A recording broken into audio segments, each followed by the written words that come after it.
Hey guys, it's Nadine. I'm back in my bullet journal series to talk about another important section in my planner. So here is an area called the future log. That's what they're calling it in the actual lectern 1917. And basically what it is that it's an area where you would pre-plan things, brain dump it all here for the future. I'm not quite using it for that. I actually am using this area for where I do my index. Now, here's how I set it up, and I'm gonna go ahead with this in more depth. I started off with it looking like this, and what I'm gonna do is I'm gonna go ahead and share this with you. When I went from my lectern to my arc, I kind of changed it up a little bit. Initially, I had all of these things, and then I whittled it down so that it's a little bit more succinct and not so much, because the thing about me is when things get to be a little bit too much, I don't use it, and so I wanted to simplify it, which is exactly what I did. So let's look at the initial one and how I set this up. This is my index, and indexing, I use this indexing system that I learned from DIYFish, because eons ago I used to use her inserts when I started using my traveler's notebook. It's been several years now, but I love her inserts. I thought they were genius when they came out.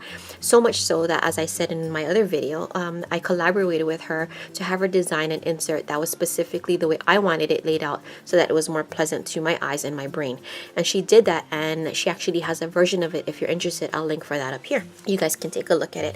I also have old videos too that I've done on DIYFish, and it tells you guys how to go ahead and cut her inserts out and how to stitch them together and whatnot, and I will link that again up there. So initially what this is it is different areas of your planner that you want to index, the title, and then where you can find that specific item.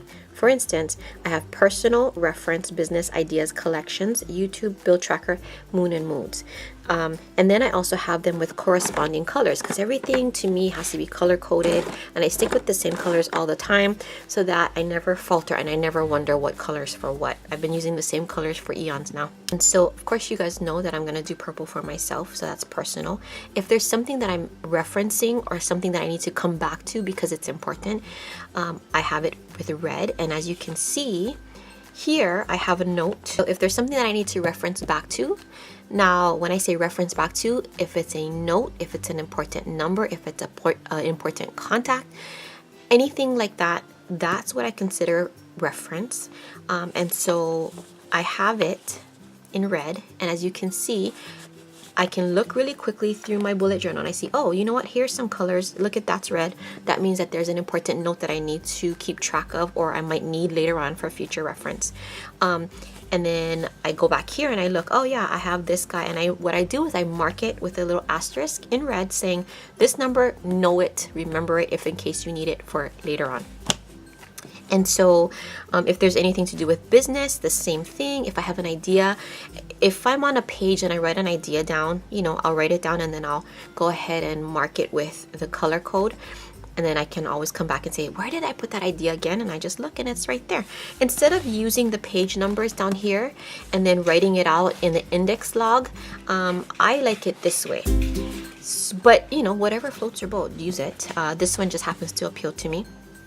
Now, another thing is when I have this set up, basically what I've done is I've already counted the number of blocks that you go down in order to make sure that you do it in the same spot every single time. So all of my references are gonna land at the very same spot as my initial index page. And that's really, really helpful because you don't want things to be all over the place. Let's look in my arc, because I feel like the color of the lectern is a little bit like dull, and it's easier to see when I use it in my arc. So here again, I've whittled it down to a more simplistic form, and here I have my calendar. So all the calendars, for instance, the monthly calendars can be found looking at the blues. So referencing a blue, look at that, ta-da, there's the calendar. If it's in my collection, then it's in gray. If there's something for business, it's in green. If it's for me, it's in purple. And as you can see, if you're looking here quickly, you can see, oh, I got something over there for myself. If it's important, which I've changed reference to important, then it's in red. And as you can see through my bullet journal, there is red things here. Or if there's a quote, because I'm a freaking lover of quotes. If I'm going throughout the day and I find a quote that I like, I'll come back to my planner and I'll write that quote down. So let's find that quote here. So quote, 19 blocks from the top. Here it is. And here's what it is.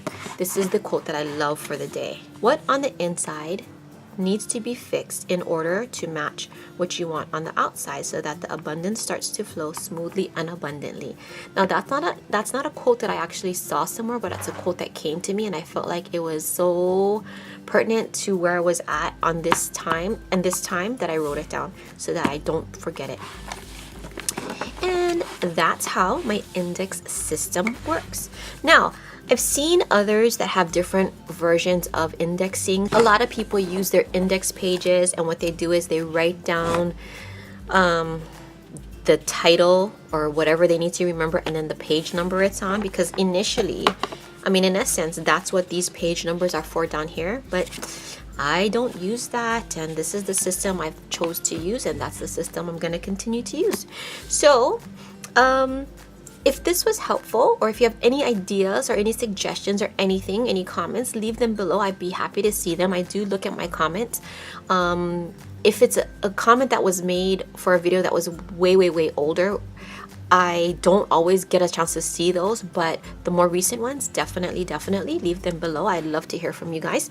And if you enjoyed this video, make sure to give it a thumbs up, along with subscribing so that you can be notified when there's a new video up, because I will be back tomorrow with another video focusing on a different aspect of my bullet journal planner. So I hope to see you guys then, and I'll be back to talk story with you then. Talk to you guys later. TTFN. Ta-ta for now.